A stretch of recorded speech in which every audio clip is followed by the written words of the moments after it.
Hi, everyone. Welcome to the Ohio Arts Council's Rife Gallery Artist Talk series.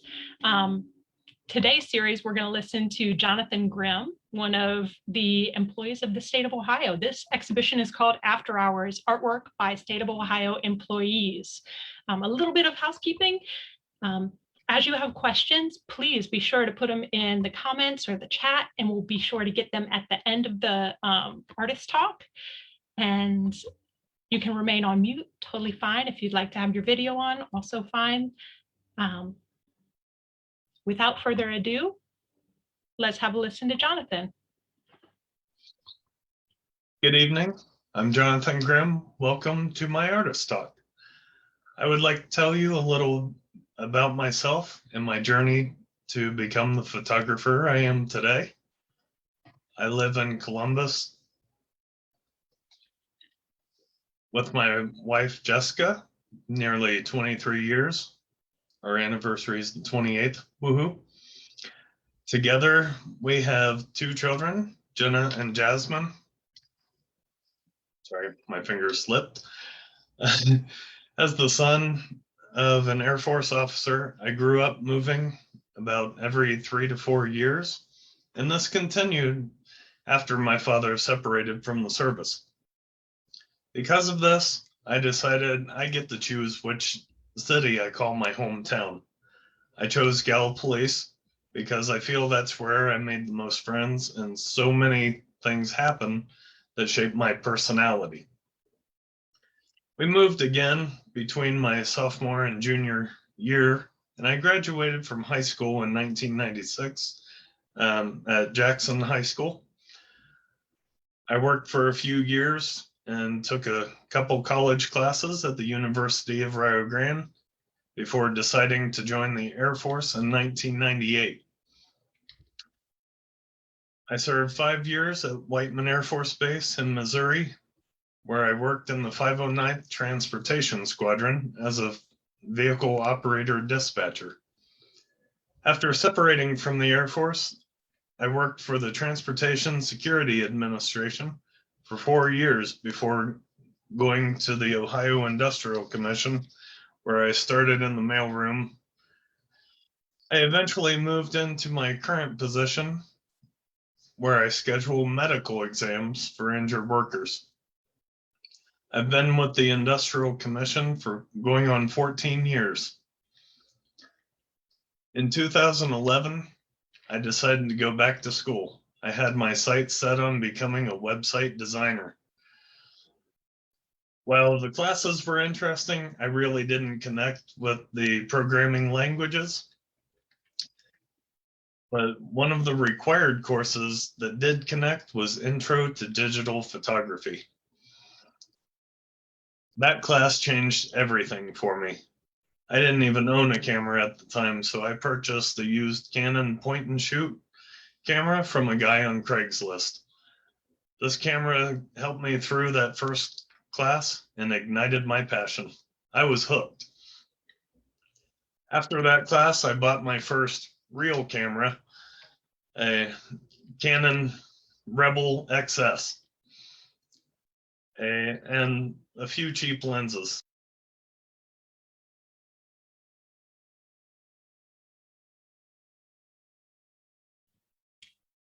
Hey, Jonathan, can you unmute? I'm sorry.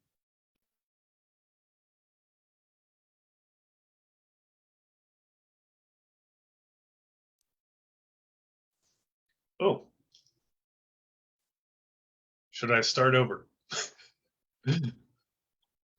You're good. Go back maybe a sentence or two. Oh, okay.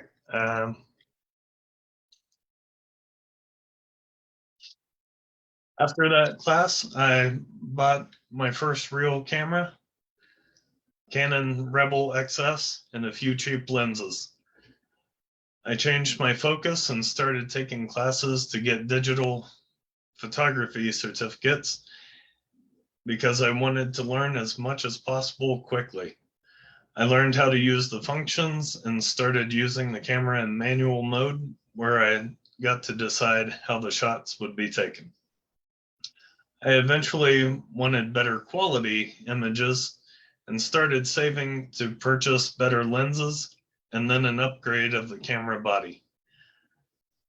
I've done this a few times now, and now I'm using a Canon 5D Mark IV.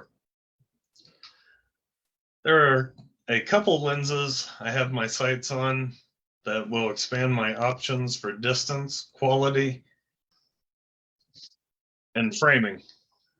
I have earned 3 digital photography certificates and have plans to get another in Photoshop.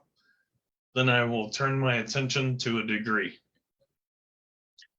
I must give credit to my professors at Columbus State, Gene Strickland and Tom Devonovich, for teaching me things like how to shoot textures, night photography, and encouraging me to do things my way. Yes, there are rules.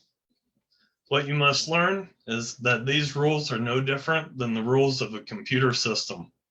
Some of them can be bent, others can be broken. Morpheus. First, you learn the basics, and then once you understand them, you can start using or not using them to create something different. You can make something that is an extension of yourself. It can be visual, like the photographs I'm presenting today. One of my inspirations is Peter McKinnon. He's the guy on the right. He is a photographer, YouTuber, and self-proclaimed coffee addict who inspires me through his YouTube vlogs and tutorials. I love his energy. Peter's attention to detail and entertaining videos have helped me explore beyond what I thought to be my limits. He has shown me that the only limits are the limits I place on myself. I work in several types of photography: culinary arts, portraiture, boudoir, pets, automotive, landscape, some black and white, and my favorite, night photography. These shots were taken during the Taste the Future fundraising events at Columbus State. I was selected 3 years in a row as a student photographer to work alongside professional photographers.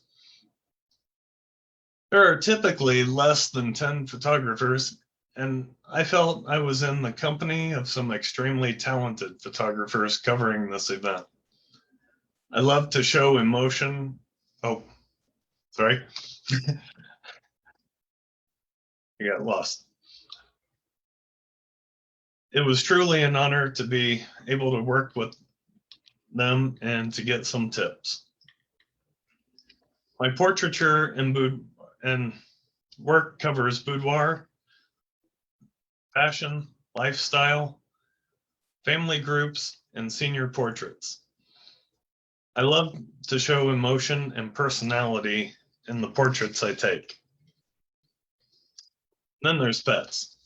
They're just adorable. What else is there to say? This is more of a hobby for me, the automotive, because I enjoy vehicles, from the classics up to modern supercars. I love all the lines, angles, curves, and colors. Each one is unique.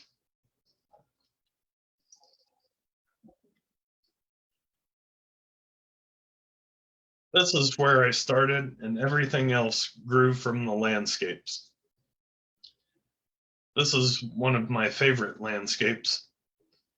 I was chasing the sunset on my motorcycle and came across a farm. I pulled into the driveway of a property that had a no trespassing sign. The resident came out and asked if he could help me, and I asked him if that was his barn out in the field, and if I could take a picture of it. He agreed. I pulled my camera and lens out of my saddlebags and headed toward the barn. To me, these images of old barns and buildings represent a timelessness of American culture. I have so much respect for those who work in the fields to feed and clothe us. It's something I think we often take for granted. After I processed the images, I had this photo and another that I had taken on his property printed and framed. I hand delivered them to him. He told me I'm welcome to come back anytime. Meeting new people is an added benefit to capturing these images. It adds to the story behind the photograph.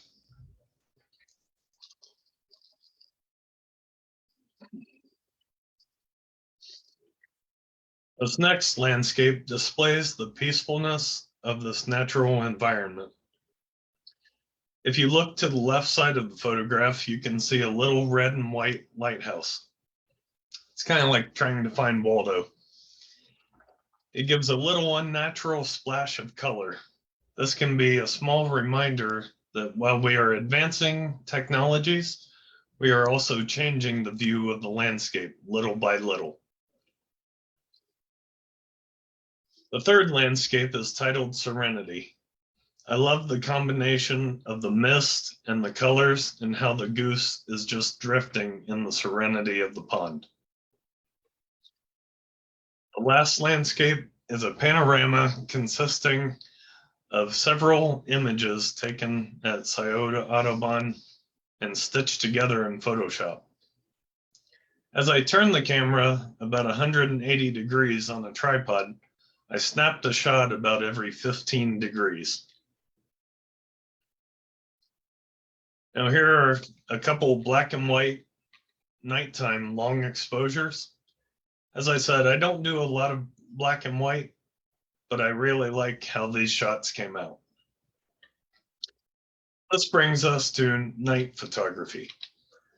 This first photo, excuse me, was taken at a ramp to 670 near downtown Columbus. I had the camera on a tripod and opened the shutter for about 60 seconds to allow the lights of the cars passing by to drag through the shot. This is the same concept as light drawing, which I don't do because I can't draw. I'm not that kind of artist. I encourage you to look it up though. There are some amazing artists who draw with light, like Brian Matthew Hart. The second image was taken at the top of the ramp at Vets Memorial. I like the contrast of the warm yellow light on the ramp and the cool blue of the sky. Photography is all about manipulating light. I use natural light, the sun, moon, and stars, as well as studio strobes, environmental light, street lights, car lights, building and landscaping lights, in addition to Photoshop to get a desired result.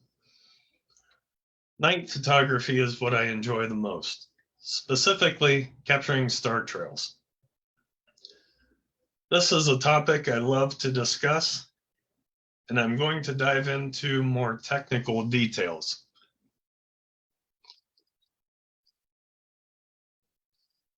To capture star trails, I take hundreds of short, about a minute or less, long exposures instead of taking a single long exposure. When shooting a long exposure, the light is affected by more than how bright the light source is. The longer the exposure, the longer the beams and the star effect become, or the length of the reflection on the water. Also, the light and the reflections on the water may be jagged if the water is choppy, or it may be smooth if the water is very still, as you see in this image. Other factors may also affect the reflections. A long exposure is anything that requires a tripod to ensure the camera remains still. This can range from 1/30th of a second to 20 minutes or more.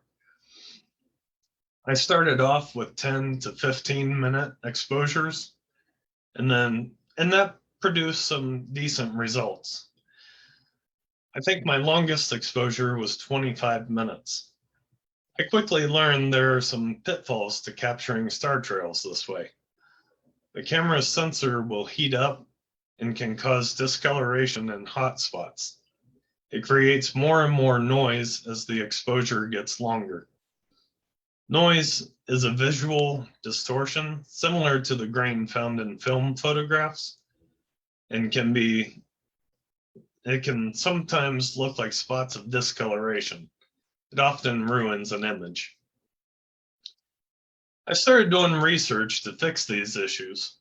I found some tricks that made, shall we say, an astronomical difference in my nighttime photography. I used these tricks until I was comfortable with them, and then again started experimenting. I stretched my exposures out over a predetermined length of time. This allows me to capture the beauty of the night while giving me a way to edit things I don't want in the final product, such as blinking lights from a passing plane. The resulting image is much like a time-lapse video.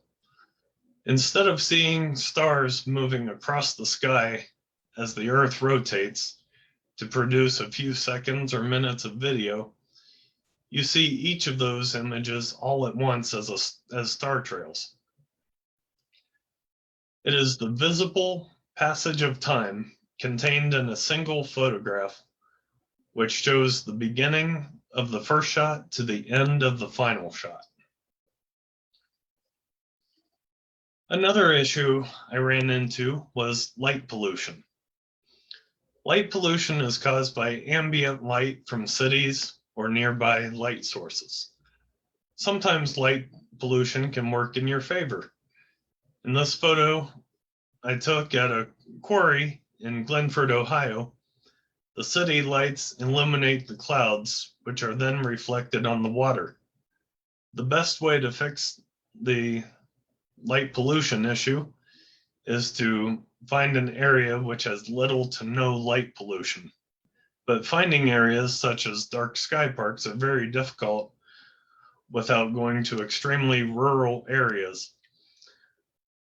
We have a few around Ohio, and the John Glenn Astronomy Park in Hocking Hills is one of these.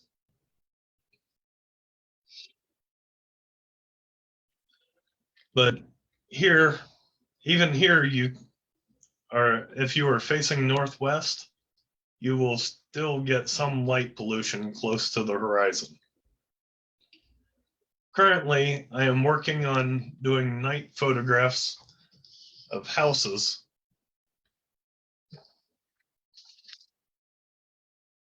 This idea came to me when I was attempting to get some photos of the comet last year.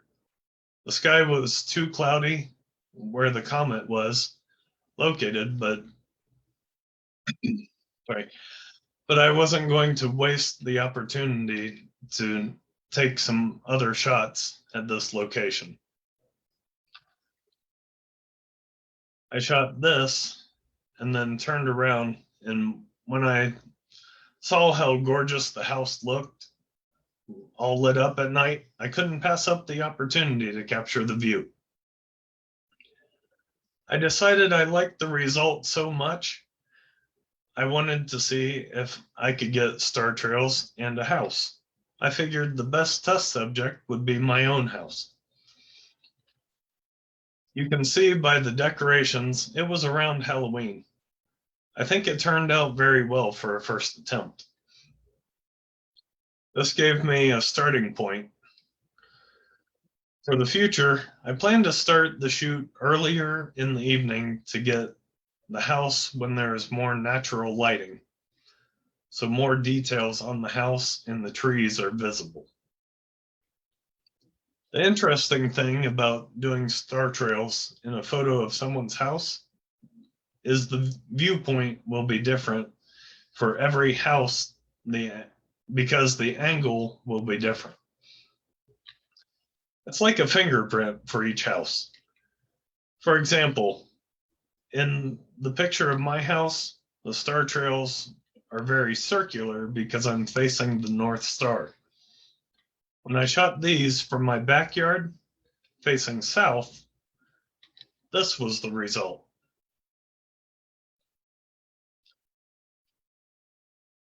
Notice how the curves are flatter.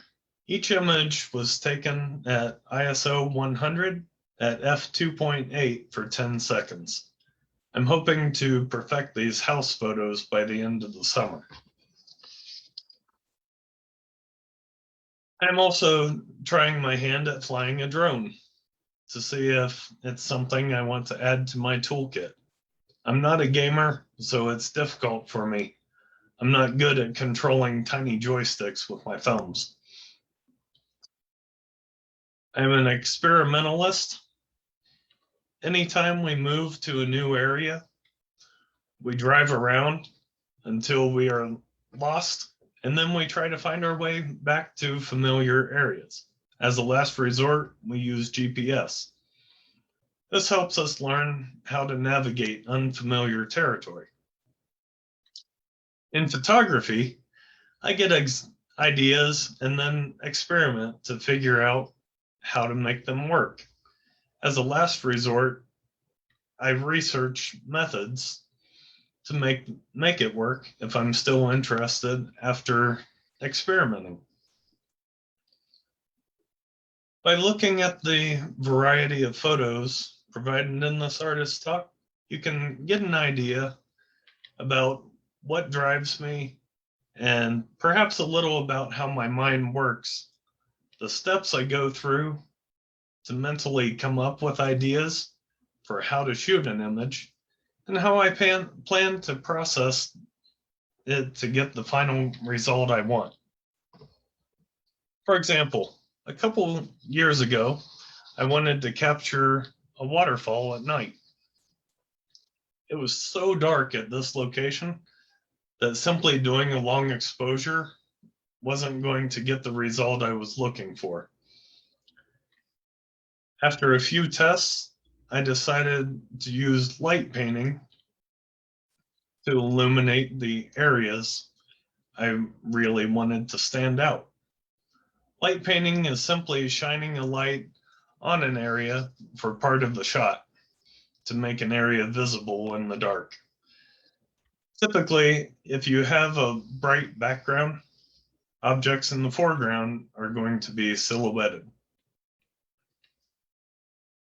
Another of my experiments came to me when I was looking at my neighbor's trees. They have colored lights directed up from the base of the trees in their yard, and I wanted to capture the colors as well as the star trails. It worked. However, I felt like it was not enough. The resulting photograph was not that interesting. I wanted something closer in the foreground to show a little more depth in the image. I decided on the fence in my backyard. Now it was time to combine some of the techniques I had learned. So I used the light painting to light the fence in the first shot, and then took 200 more shots using an interval timer. Each image was shot at ISO 100 at f5.6 for 25 seconds. Then it was time to pull everything together in Photoshop and create the final image displayed in the gallery. It was an honor to be asked to do this artist talk. I love to share my work. Are there any questions? That was great. Thank you, Jonathan. We do have some questions, but I'm so glad that you brought this up. If folks want more of your work, be sure to follow him on Instagram and check out his website. Our first question is from Whitney. And Whitney asked, what are the tricks you used for nighttime photography and eliminating noise? That is a very good question. For one of the easiest ways is actually to take a picture with the lens cap on. That would be like one of your first shots. And when you stack them in Photoshop, make sure that's like at the bottom layer, because that will help smooth out all the little speckles that will come in. And also, if you do the shorter exposures, that also eliminates a lot of that extra noise. So if you're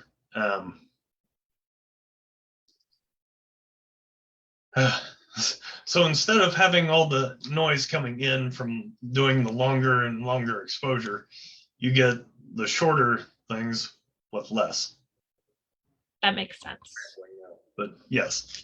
Jonathan. Okay, we have another question from Amy, who would like to know if taking photos of star trails has gotten you interested in astronomy in general, and if you've taken any photos of planets, meteors, or other night sky goodness. I have not yet, but I would love to hook my camera up to a telescope and see what I can get someday. My wife says my hobbies are a little too expensive, so but I have looked into those. Yes. So did the nighttime photography inspire your interest in astronomy, or was that already there? I think partially it was already there, but once I actually learned how to take the shots at night, I think that was kind of like the bridge. So eventually I am going to be getting in the stars a lot closer, since I don't think I'm going to be going on SpaceX anytime soon. Right. And we have a question from Jasmine. What 3 tips would you recommend to an aspiring photographer? Oof. Lots of practice. Try your best to not use presets. Do the manual, because it basically forces you to learn. And try again and again. That's really the biggest thing. You have to keep at it, even if it doesn't work. I have a perfect example. I should have put it in here. I was at a perfect spot to get these trails in the middle of nowhere. I was trying to get a swing set in the shot, and I forgot to focus the camera. Oh yeah, that's the other thing. Night photography, you focus and then turn off the autofocus, because if you're doing those multiple shots, it's going to try to refocus and it'll never take the shot because it can't see anything. But yeah, the shot came out very blurry, and it's not a place I'm able to just go back to. So I kind of kicked myself when I put it together. It's not horrible, but it's not what I would call my standard that I would normally go for. And with that learning, you carry that forward in all of your work, right? So you take that experience and that perceived failure and stack that up as a part of your experience that makes you into a great photographer, right? Like you have to have experience in order to know to do that. So that's great feedback. Another question from Amy. She's wondering, if money and time were no object, where would you want to travel and take photographs? I believe it's, I always have to look it up because I get the countries mixed up, but I think it's Belize salt flats, because when there's a layer of water, it's like a mirror, and it's just it gives me chills looking at it because it is so clear. That's great. Yep, you are correct. It is Belize. Cassandra would like to know, what's the most difficult type of thing to photograph that you still enjoy taking photos of? Most difficult thing. She would ask the most difficult question too.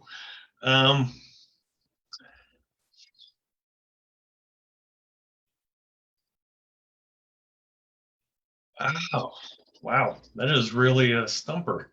I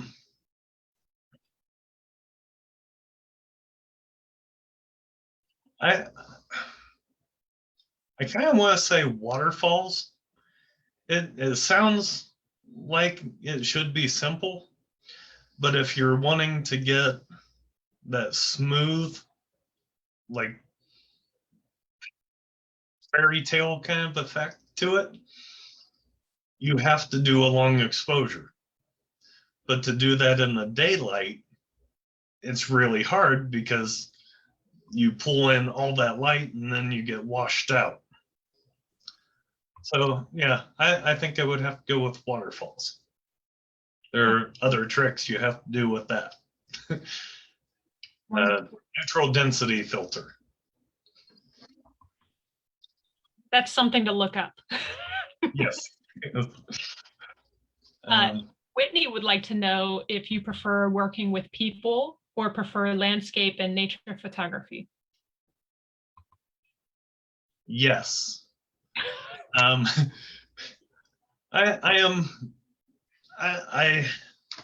clearly have some difficulty talking with people. It's an anxiety issue, but you know what? The landscapes and nature, that kind of resets me.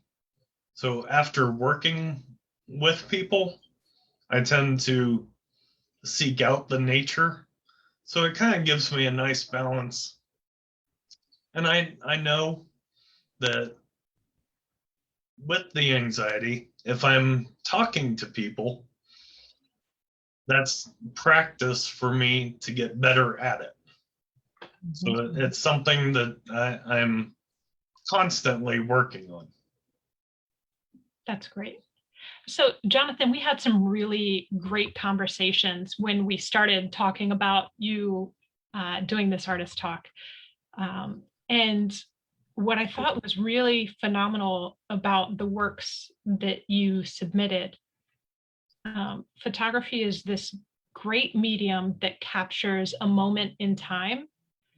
And with the work that you have within the exhibition, you capture that, but you also break it because you capture many moments. So you capture motion, time, and I think we talked a little bit about how being able to capture that kind of abstraction of time, like making essentially a visual wormhole, that you also do the same thing of kind of inspiring the experience that lots of folks have when they go to, wonders of the world. So talk about the Grand Canyon and like look over the Grand Canyon and realize how tiny we are within the scope of time in the world, but also how important that is.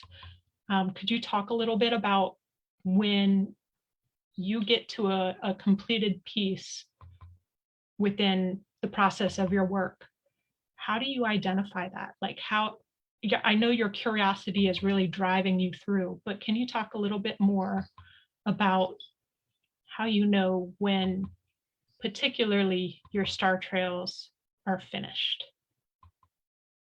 Oh, that is actually a good question.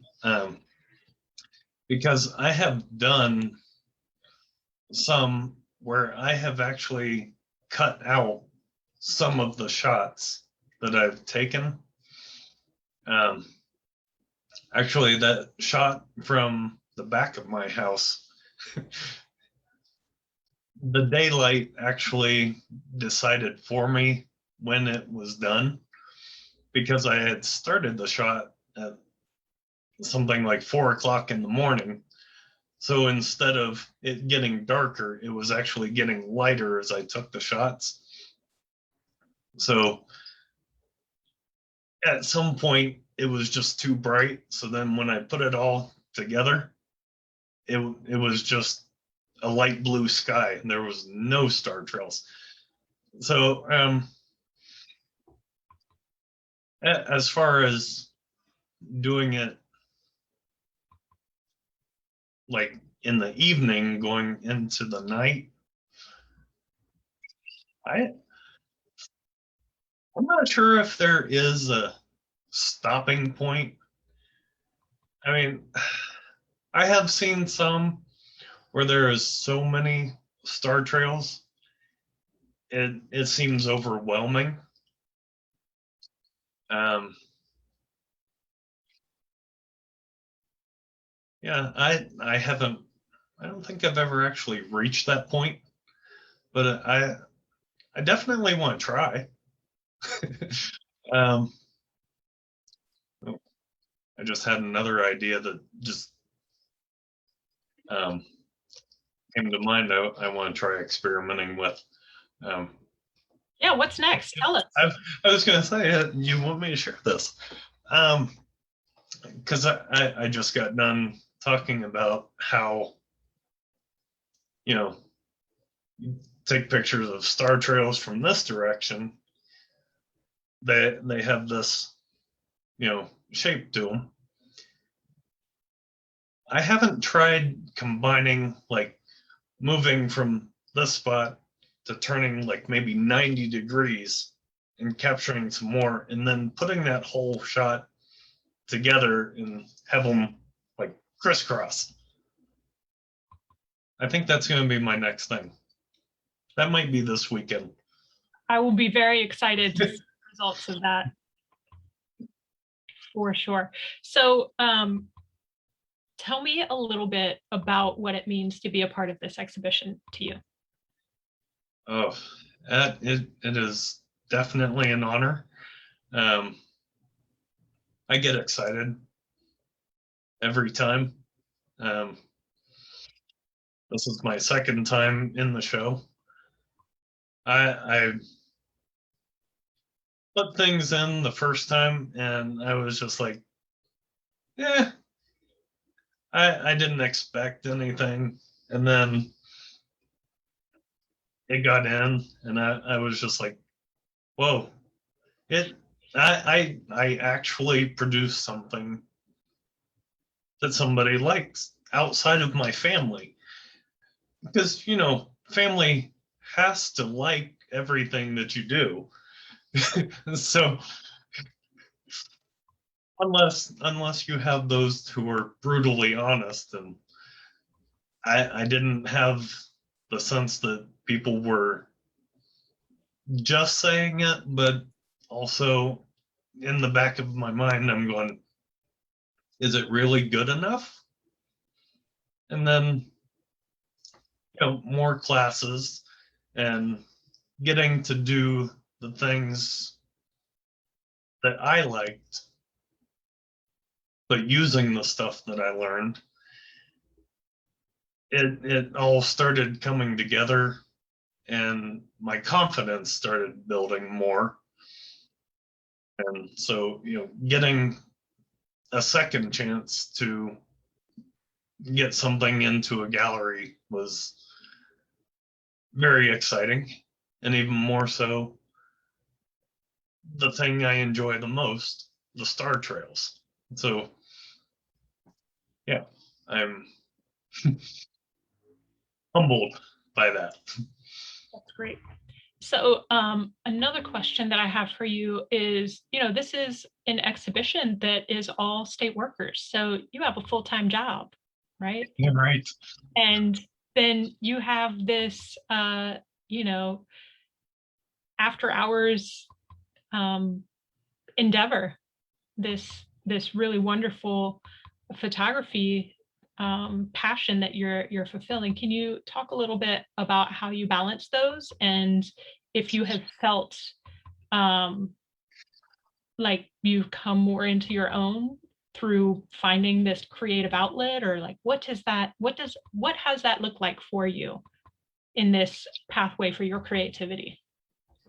I'm laughing because my wife would say that I have no balance to it, because we would be out on weeknights, 11 o'clock till 2 or 3 in the morning, because, she would go with me because, safety, you don't want to be doing this by yourself at night. And so she would go with me, and we're out, like I said, 2, 3 o'clock in the morning, and then have to get up for work at 5 or 6 in the morning. And it's, I don't know, it's worth it, at least on my end. I also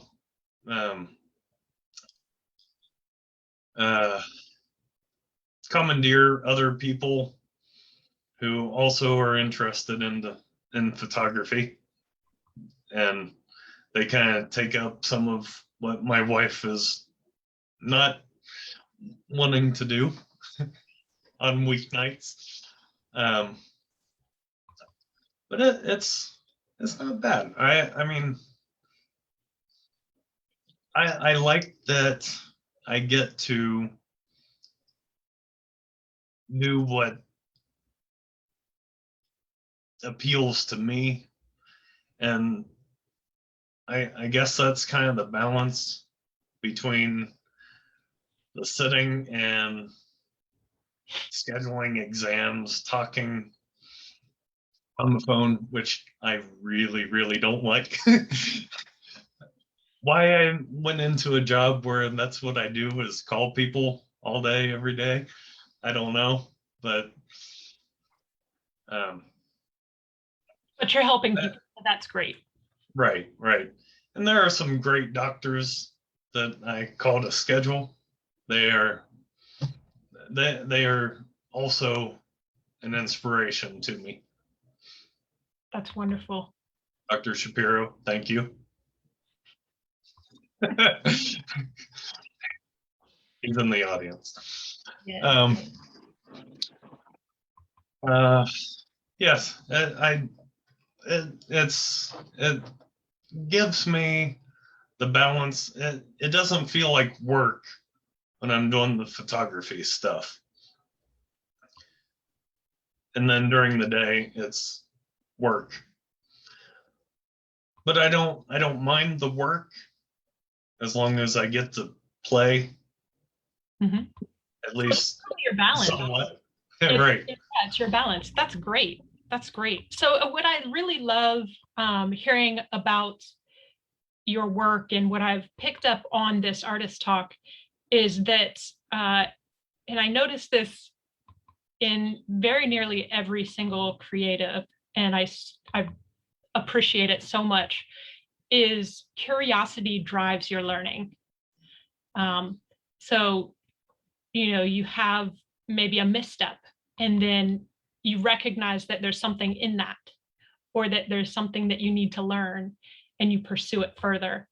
And there's something really beautiful about that pursuit. Like, not only having that balance to your work as kind of your yin and yang, but also it allows for you to be able to take that framework of curiosity and place that in any mode of life, whether it's friends and family or your 9 to 5. You can recognize growth and possibility, and how you can pursue through interest. So I really appreciate that, and getting to pick that out of this artist talk. I want to make sure that we don't miss any questions. If anyone has any last questions, We're doing a last call. And then we will wrap up here. Feel free to type it into the chat or the comments, and we'll get to it, I promise. What else do you want to make sure that folks take away from this artist talk with you, Jonathan? As you think about yourself as a state employee getting to exhibit in the Ohio Arts Council's Rife Gallery, and having that honor of being with your colleagues that also are working these service roles, what do you want to give to the folks that are tuning in? If you have goals, go after them. You may have full-time jobs, but if you really want to be happy, you have to go after your dreams. You can make it happen if you put forth the effort. Well, I think that is a perfect note to end on. So thank you again so much, Jonathan, for all the work that you put into making this wonderful artist talk. I think you did a really great job. I'd also like to thank the governor's office, the legislature, and the Ohio Arts Council's board for supporting this great space, which allows us to amplify artists' voices. I hope everyone has a great rest of their evening. Thank you so much for tuning in. Bye-bye. Bye.